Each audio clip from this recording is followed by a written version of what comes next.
തിരക്കേറിയ ജീവിതത്തിനിടയിൽ നിന്ന് ഞാൻ സമാധാനം തേടുകയാണ്. അതെ, a moment to nourish my soul. ആരോഗ്യത്തിനൊപ്പം സൗന്ദര്യവും. സമഗ്രമായ ആരോഗ്യത്തിന്റെയും സൗന്ദര്യത്തിന്റെയും പുതിയ തുടക്കത്തിനായി മട്ടാഞ്ചേരിയിൽ സ്ഥിതി ചെയ്യുന്ന ആയുർസ്പർശ് ആയുർവേദ ഹോസ്പിറ്റൽ നിങ്ങളേവരെയും സ്വാഗതം ചെയ്യുന്നു. ഇനി സ്ഥാനാർത്ഥിയോടൊപ്പം. ഇന്ന് സ്ഥാനാർത്ഥിയോടൊപ്പം പരിപാടിയിൽ നഗരസഭ 6ാം ഡിവിഷൻ മട്ടാഞ്ചേരിയിലെ LDF സ്ഥാനാർത്ഥി അനില PH ആണുള്ളത്. KJ മാക്സി MLA അതിരാവിലെ തന്നെ വീട് വീടാന്തരം കയറിയുള്ള പ്രചരണത്തിലായിരുന്നു സ്ഥാനാർത്ഥി. അനില ഇപ്പൊ തെരഞ്ഞെടുപ്പ് പ്രചരണ രംഗത്ത് സജീവമായിട്ട് കുറച്ചധികം ദിവസങ്ങളായല്ലോ. അതെ അതെ അതെ. അപ്പൊ ഈ വോട്ടർമാരിൽ നിന്നുള്ള പ്രതികരണം എന്താണ്? വോട്ടർമാരിൽ നിന്ന് നല്ല പിന്തുണയാണ് നമുക്ക് കിട്ടിക്കൊണ്ടിരിക്കുന്നത്. കാരണം 8 വർഷത്തോളമായി ഞാൻ ഇവിടെ ADS എക്സിക്യൂട്ടീവ് മെമ്പറായിട്ട് 5ാം ഡിവിഷനിൽ പ്രവർത്തിച്ചു വരുന്നുണ്ട്. അപ്പോൾ സാധാരണക്കാർക്കിടയിൽ നിന്നുകൊണ്ട് പ്രവർത്തിക്കുന്ന ഒരു വ്യക്തി ആയതുകൊണ്ട് തന്നെ നമുക്ക് എല്ലാവിധ പിന്തുണയും നമുക്ക് അവർക്ക് നിന്ന് കിട്ടുന്നുണ്ട്. കടയിൽ കാണുന്ന എല്ലാ അനീതിക്കെതിരെയും പ്രവർത്തിക്കുന്ന ഒരാളായതുകൊണ്ട്, എസ്പെഷ്യലി കുടുംബശ്രീ തട്ടിപ്പൊക്കെ നമ്മൾ പുറത്തേക്ക് കൊണ്ടുവന്ന ഒരു വ്യക്തി കൂടിയാണ്. അപ്പോൾ അത്തരം കാര്യങ്ങളിലൊക്കെ നമ്മൾ ഇറങ്ങിച്ചെന്ന് പ്രവർത്തിക്കുകയും അതിനുവേണ്ടി എല്ലാവിധ സഹായങ്ങളും സഹകരണത്തോടുകൂടി ചെയ്തു കൊടുക്കുന്നതുകൊണ്ട് നമുക്ക് എല്ലാവിധ പിന്തുണയും ജനങ്ങളിൽ നിന്ന് കിട്ടുന്നുണ്ട്. അവർക്കൊരു പ്രതീക്ഷയാണ്. കാരണം നമ്മൾ എല്ലാ മേഖലയിലും വർക്ക് ചെയ്തു. ഇപ്പോൾ അംഗൻവാടി ടീച്ചേഴ്സ് ആണെന്നുണ്ടെങ്കിലും അവർക്കും ഞാൻ ആ മേഖലയിൽ വർക്ക് ചെയ്തിട്ടുണ്ട് ഒരു 2.5 മാസക്കാലം. 2 വർഷത്തോളം നമ്മൾ കോർപ്പറേഷനിൽ റവന്യൂവിൽ വർക്ക് ചെയ്തിട്ടുണ്ട്. അപ്പോൾ അതുമായി ബന്ധപ്പെട്ട കാര്യങ്ങൾക്ക് നമ്മൾ എല്ലാവരെയും സഹായിക്കാറുണ്ട്. അപ്പോൾ എല്ലാ കാര്യങ്ങളിലും നമ്മൾ കൈവച്ചതുകൊണ്ട് ജനങ്ങൾക്കൊരു പ്രതീക്ഷയാണ്. തുടർന്നും നമുക്ക് എല്ലാ കാര്യങ്ങളും എല്ലാ സേവനങ്ങളും നമുക്ക് ചെയ്തു തരാൻ പറ്റും. അങ്ങനെ ഒരു കൃത്യമായ ഒരു സ്ഥാനാർത്ഥിയാണെന്നാണ് എല്ലാവരും പറയുന്നത്. ഓക്കെ, അപ്പൊ ഇപ്പൊ നമ്മുടെ ഈ ഡിവിഷൻ ഈ ഡിവിഷനും ഇപ്പോ കയറി വന്ന ഭാഗം രണ്ടും ഇടതുപക്ഷ ജനാധിപത്യ മുന്നണിയുടെ സ്ഥാനാർത്ഥികൾ വിജയിച്ചതാണ് കഴിഞ്ഞ തവണ. അപ്പൊ ഈ വികസന പ്രവർത്തനങ്ങള് ചൂണ്ടിക്കാണിച്ചിട്ടാണോ വോട്ട് ചോദിക്കുന്നത്? വികസന പ്രവർത്തനങ്ങൾ മാത്രമല്ല, വരാനിരിക്കുന്ന അതായത് കേരള സർക്കാരിന്റെ കീഴിൽ ഒരുപാട് പ്രവർത്തനങ്ങൾ വരുന്നുണ്ട്, പദ്ധതികൾ വരുന്നുണ്ട്. അത് കോർപ്പറേഷൻ വഴി പോകേണ്ട ഒരുപാട് കാര്യങ്ങളാണ്. വരാനിരിക്കുന്ന പദ്ധതികളും അതും കൂടി ചൂണ്ടിക്കാണിച്ചുകൊണ്ടാണ് നമ്മൾ മുന്നോട്ട് പോകുന്നത്.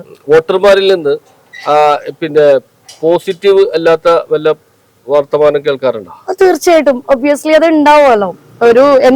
ഏതിനും ഒരു മെറിറ്റ് ആൻഡ് ഡിമെറിറ്റ് എന്ന് പറയുന്നത് അതൊരു സത്യമായ കാര്യമാണ്.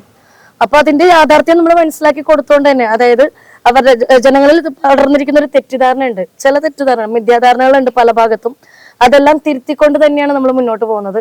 പരാതികളുണ്ട്, പരിഭവങ്ങളുണ്ട്, അതെല്ലാം ക്ഷമയോടുകൂടി കേട്ട് അതിന് എന്തെല്ലാം മാർഗങ്ങൾ തിരുത്തി ചെയ്യാൻ പറ്റും, എന്തെല്ലാം കാര്യങ്ങൾ നമുക്ക് ചെയ്തു. അതായത് വോട്ടർമാര് സമയമെടുത്ത് അവരുടെ പ്രശ്നങ്ങൾ എന്താണെന്ന് കേട്ട് ഇതിന് ശേഷമാണ് സ്ഥാനാർത്ഥി അവിടെ നിന്ന് തിരിച്ചു പോയത്. വോട്ട് മാത്രം ചോദിച്ചിട്ടല്ല, അവരുടെ പ്രശ്നങ്ങൾ കൂടി പഠിക്കാൻ, അവരോട് ഒപ്പം നിൽക്കാൻ ആ സമയമെടുത്തിട്ടാണ് വോട്ടർമാരെ കാണുന്നത്. അല്ല, തീർച്ചയായിട്ടും നമ്മളത് കേൾക്കാൻ ബാധ്യസ്ഥരാണ്. കാരണം ചില വീടുകളിൽ ഞാൻ 1 മണിക്കൂർ വരെ സ്പെൻഡ് ചെയ്തിട്ടുള്ള വീടുകളുണ്ട്, അരമണിക്കൂർ സ്പെൻഡ് ചെയ്യുന്ന സമയമുണ്ട്.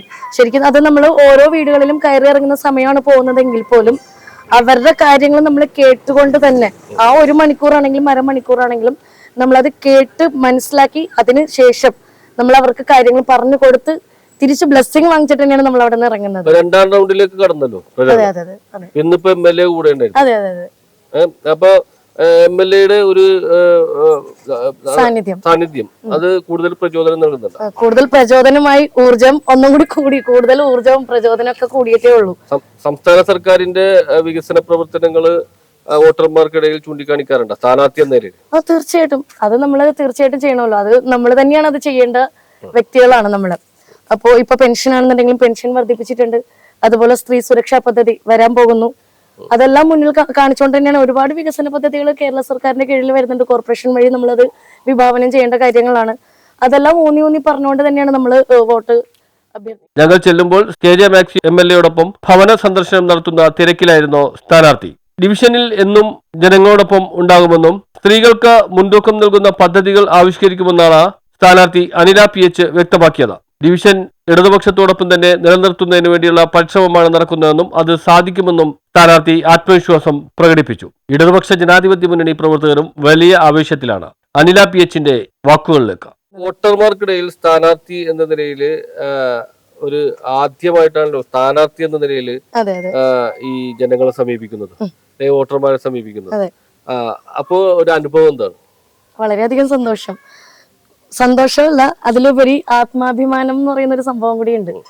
കാരണം പൊതുപ്രവർത്തന രംഗത്ത് പല രീതിയിലായിട്ട് ഒരു സ്ഥാനാർത്ഥിത്വമല്ല, അതല്ലാതെ പ്രവർത്തിക്കുന്ന ഒരു വ്യക്തി എന്നതിലുപരി ഇപ്പൊ ഇങ്ങനെ വരുമ്പോൾ നമ്മുടെ കൂടെ MLA ഉണ്ടാവുന്നു, നമ്മുടെ കൂടെ ജനപ്രതിനിധികൾ മറ്റുള്ളവരെല്ലാവരും ചേർന്ന് ഒത്തൊരുമിച്ച് പ്രവർത്തിക്കുന്നു. ആദ്യമായിട്ടൊരു വോട്ട് ചെയ്യുകയാണെന്നുണ്ടെങ്കിൽ അത് എനിക്ക് ചെയ്യണമെന്ന് ആഗ്രഹിച്ചു. പൊളിറ്റിക്സ് അത്രയും താല്പര്യമുള്ള ഒരു വ്യക്തിയായിരുന്നു. അതായത് ഒരു വോട്ട് ചെയ്യുകയാണെന്നുണ്ടെങ്കിൽ അത് ആദ്യമായിട്ട് ചെയ്യുകയാണെങ്കിൽ അത് എനിക്ക് ചെയ്യണം എന്ന് ആഗ്രഹിച്ച് വന്നതാണ്. പക്ഷെ നമ്മളത് പറയാൻ പറ്റില്ലല്ലോ. നമുക്ക് എന്തായാലും നമ്മൾ എല്ലാത്തിനും ഉപരിയായിട്ട് നമ്മൾ ചേർന്ന് സൊസൈറ്റിയിൽ നമ്മൾ ജീവിക്കുമ്പോൾ, ഒരു സമൂഹത്തിൽ ജീവിക്കുമ്പോൾ എല്ലാ കാര്യത്തിലും ചേർന്ന് പോകേണ്ടതായിട്ടുണ്ട്. അപ്പോൾ ഒരു മറ്റുള്ളവരെ സേവിക്കണം എന്നുള്ളത്, ഞാൻ വോട്ട് എന്ന് പറഞ്ഞാൽ ഉദ്ദേശിച്ചത് മറ്റുള്ളവർക്ക് സേവിക്കാനായിട്ട് ഒരു അവസരം കിട്ടുകയാണെന്നുണ്ടെങ്കിൽ തീർച്ചയായിട്ടും അത് എത്രത്തോളം ഉപയോഗിക്കണം എന്നുള്ളത് മനസ്സിൽ ചെറുപ്പം മുതലേ കൊണ്ടുനടക്കുന്ന ഒരു വ്യക്തി കൂടിയാണ്. അതിന്റെ ഭാഗമായിട്ട് തന്നെയാണ് ഞാൻ ഈ ADS എക്സിക്യൂട്ടീവ് മെമ്പറായിട്ടും അതല്ലാതെയും ഒരുപാട് പേര് ഇപ്പൊ ഞാൻ എന്റെ വീട്ടില് പേപ്പേഴ്സ് കളക്ട് ചെയ്ത് വെച്ചിട്ടുണ്ട് അപേക്ഷ എഴുതി കൊടുക്കാനായിട്ട്. ഒരാളൊരു അപേക്ഷ എഴുതാനായിട്ട് പേപ്പർ കൊണ്ട് വരാറില്ല, കാരണം ഞാനത് കളക്ട് ചെയ്ത് വെച്ചേക്കണാണ് പേപ്പേഴ്സ്. അപ്പോ മറ്റുള്ളവരെ സേവിക്കുക എന്ന് പറയുന്നത് ഏറ്റവും വലിയ ഭാഗ്യം കൂടിയല്ലേ, കാരണം അള്ളാഹുവിന്റെ കയ്യിൽ നിന്ന് നമുക്ക് പ്രതിഫലം കിട്ടുന്ന ഒരു കാര്യം കൂടിയാണ്. അപ്പോൾ സേവനം ഭയങ്കര ഇഷ്ടമുള്ള ഒരു കാര്യമാണ്. അതുകൊണ്ടാണ് ഒരു വോട്ടെങ്കിലും എനിക്ക് വേണ്ടി ചെയ്യാനായിട്ട് എപ്പോഴെങ്കിലും സാധിക്കുമെന്ന് എപ്പോഴെങ്കിലും ചിന്തിച്ചിട്ടുള്ള ഒരു വ്യക്തി കൂടിയാണ്. അൽഹംദുലില്ലാഹ്. ആദ്യത്തെ വോട്ട് ചെയ്യാൻ കഴിഞ്ഞില്ല, ആദ്യത്തെ വോട്ട് സ്വാഭാവികമായിട്ടും LDF-നായിരിക്കുമല്ലോ ചെയ്തിരിക്കുന്നത്. അപ്പൊ ഇനി സ്വന്തം സ്ഥാനാർത്ഥി എന്ന നിലയിൽ സ്വന്തമായിട്ടൊരു വോട്ട് ചെയ്യാനായിട്ടുള്ള അവസരം ഇപ്പൊ കൈവന്നിരിക്കുകയാണ്. അതെ, തീർച്ചയായിട്ടും അതിന്റെ ഒരു സന്തോഷം ചെറുതല്ല. കാരണം ഞാൻ ചെറുപ്പം മുതലേ ആഗ്രഹിച്ച ഒരു കാര്യമാണ് ഡിസംബർ 9 നടക്കാൻ പോകുന്നത്. അപ്പൊ അത് വലിയൊരു കാര്യമല്ലേ. നമ്മുടെ പ്രവർത്തകരുടെ അതായത് ഇടതുപക്ഷ ജനാധിപത്യ മുന്നണിയുടെ പ്രവർത്തകരുടെ വലിയ കൂട്ടായ്മ ഓടുകൂടിയാണോ പ്രവർത്തനങ്ങൾ മുന്നോട്ട് പോകുന്നത്? തീർച്ചയായിട്ടും യാതൊരുവിധ കളങ്കവും ഇല്ലാതെ അഹോരാത്രം എനിക്ക് വേണ്ടി പങ്കെടുക്കുന്ന ആളുകളാണ് ഇവരെല്ലാവരും. സാധാരണക്കാരിൽ ചില സമയങ്ങളിൽ നമ്മുടെ പ്രവർത്തകരുടെ വീടുകളിലൊക്കെ നമ്മൾ യാദൃശികമായി എത്തപ്പെടാറുണ്ട്. ശരിക്കും പറഞ്ഞാൽ നമുക്ക് പ്രയാസം തോന്നും, കാരണം അവരതെല്ലാം ഇട്ടിട്ടാണ് നമ്മളുടെ കൂടെ അഹോരാത്രം നമ്മൾക്ക് വേണ്ടി പ്രവർത്തിക്കുന്നത്. അതെല്ലാം ഫലവത്താവട്ടെ എന്നുള്ള പ്രാർത്ഥനയിലാണ്. 9-ാം തീയതി പോളിംഗ് ബൂത്തിൽ അത് കഴിഞ്ഞ് 13-ാം തീയതി എണ്ണുമ്പോൾ ഫലവത്താവും. തീർച്ചയായിട്ടും ഇനി തെരഞ്ഞെടുക്കപ്പെട്ടാൽ, അതായത് ജനങ്ങളുടെ പ്രതിനിധിയായി ഈ ഡിവിഷനിൽ നിന്ന് തെരഞ്ഞെടുക്കപ്പെട്ടാൽ ഈ ഡിവിഷനിൽ നടപ്പാക്കണമെന്ന് ഉദ്ദേശിക്കുന്ന, അല്ലെങ്കിൽ നമ്മുടെ മനസ്സിലൊരു ഇതുണ്ടാവുമല്ലോ, ഞാൻ വന്നാൽ ഇന്ന പദ്ധതി നടപ്പാക്കണം എന്നുള്ളൊരു ഒരു ആഗ്രഹം ഉണ്ടാവുമല്ലോ, അത്തരത്തിലുള്ള വല്ല ആഗ്രഹമോ അല്ലെങ്കിൽ അങ്ങനെ വല്ലതും? ആഗ്രഹം എന്ന് പറഞ്ഞാലേ സ്ത്രീകൾക്കായിട്ട് കുറച്ച് കാര്യങ്ങൾ, അതായത് നമുക്ക് ജിമ്മ് പോലുള്ള കാര്യങ്ങള്, അതുപോലെ തന്നെ അതെ അതുപോലെ തന്നെ നമുക്ക് അവർക്ക് വേണ്ടിയിട്ട് സ്വയം തൊഴിൽ പരിശീലന കേന്ദ്രം എന്തെങ്കിലും ചെയ്യണം എന്ന് ആഗ്രഹമുണ്ട്. കാരണം നമ്മളിപ്പോ കുടുംബശ്രീന്ന് വായ്പ, ലിങ്കേജ് വായ്പയൊക്കെ എടുക്കുന്നത് ശരിക്കും നമുക്ക് സംരംഭം തുടങ്ങാൻ വേണ്ടിയിട്ടാണ് എടുക്കുന്നത്. അല്ല, അതാ പറഞ്ഞത്, അതിനു വേണ്ടിയിട്ടാണ് കൊടുക്കുന്നത്. പക്ഷെ സാധാരണക്കാരെ സ്ത്രീകളത് കുടുംബത്തിലുള്ള കാര്യങ്ങൾക്ക് വേണ്ടിയാണ്, അവർക്കൊരു വരുമാന മാർഗം ഇല്ലാത്തതുകൊണ്ടാണ് അതങ്ങനെ ചെയ്യുന്നത്. അപ്പൊ അതിനു വേണ്ടിട്ട് നമുക്ക് എന്തെങ്കിലും ചെയ്യാൻ പറ്റുമെന്നുള്ള സാധ്യതകൾ അതായത് വനിതകളെ ശാക്തീകരിക്കുന്നതിനുണ്ട്, വീട്ടമ്മമാരെ ശാക്തീകരിക്കുന്നതിന് വേണ്ടിയുള്ള ഒരു പദ്ധതി മനസ്സിലുണ്ട് അനിലയുടെ. അപ്പൊ നമ്മുടെ 6-ാം ഡിവിഷനിൽ ഇടതുപക്ഷ ജനാധിപത്യ മുന്നണി ഇറക്കിയിരിക്കുന്നത് അനിലയാണ്.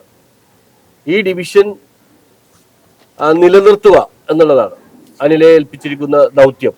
ആ ദൗത്യത്തിൽ അനില വിജയിക്കട്ടെ എന്ന് ആശംസിക്കുന്നു. Thank you. News bureau, Mattancherry.